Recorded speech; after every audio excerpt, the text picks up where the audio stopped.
Foi. Motivation. Surpassement. Fortifiez votre intérieur avec le moment de foi. C'est pourquoi, rejetant toute souillure et tout excès de quoi?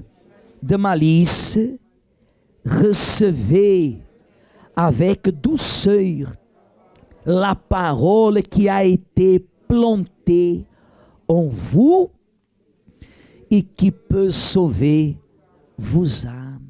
Qu'est-ce qui peut sauver nos âmes? Verset 22, qu'est-ce qu'il dit?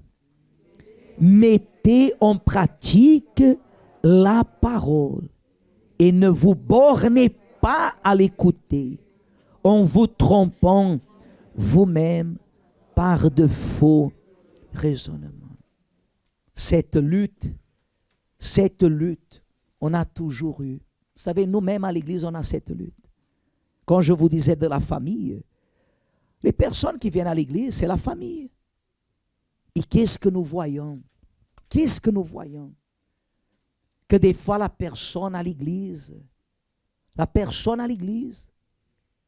elle, au bout d'un moment, à cause d'une situation dans un domaine de sa vie familiale, sentimentale, conjugale, financière, la personne, elle réagit contre. Ah, le pasteur m'a dit ça, mais ce n'est pas bien ça. Ah, le pasteur m'a dit ceci, le pasteur m'a dit cela. Parce qu'il y a une confrontation, ça existe? Hein? Il y a une confrontation. C'est pour cela que des fois la personne, par exemple, avant d'être délivrée, elle a un combat contre le diable.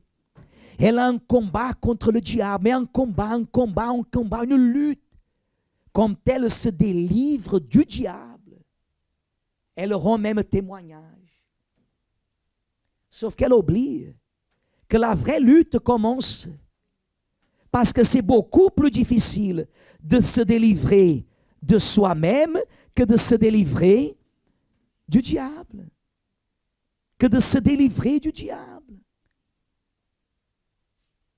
Alors à partir de ce moment-là, qui sera pour la personne comme un ennemi? Le pasteur, les ouvriers, l'auxiliaire, le pasteur.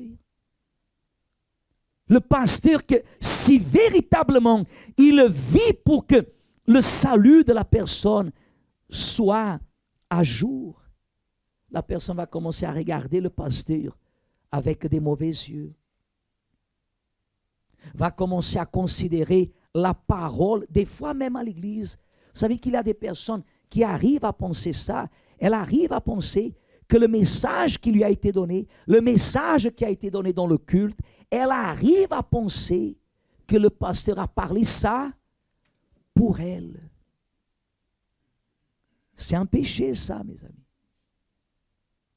Quand vous dites comme ça, ah, le pasteur a parlé ça, mais c'était pour moi qu'il était en train de parler. Au départ, la personne est arrivée à l'église, elle a dit comme ça, la parole que le pasteur parlait, tout ce qu'il disait était pour moi. Vous n'avez jamais entendu dire ça? Ou peut-être vous-même. Oui ou non?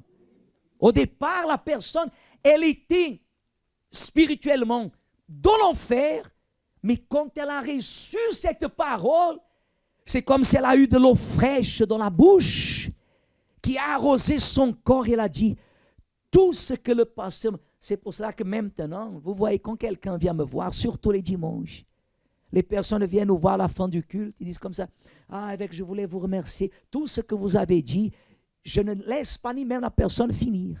Je dis, madame, on a le culte à 10 heures. Dans la semaine, on parle. Oui, mais je voulais... Non, c'est Jésus. C'est Jésus. Les personnes disent ça souvent au pasteur. Parce que merci, parce que ce que vous avez parlé, c'est ma vie. Mais quand elle est délivrée de ce problème, et les démons sont sortis, vous savez, quand la personne, on disait comme ça, ouvrez votre Bible dans l'évangile de Matthieu, et elle allait dans les indices. Matthieu, c'est où Matthieu? Hein? Vous savez que c'est ça? Elle ne connaissait rien de la Bible. Matthieu. Quand elle trouvait Matthieu, le pasteur disait, fermez la Bible, levez-vous. Comprenez? Mais maintenant, non. Maintenant que le pasteur dit comme ça, ouvrez votre Bible dans l'évangile de Matthieu, chapitre 6, verset 1. Elle n'a pas besoin d'ouvrir, elle le sait déjà. Elle est devenue une sadducéenne qui connaît mais qui ne pratique pas. Vous ne verrez pas l'effet de Dieu si vous ne pratiquez pas.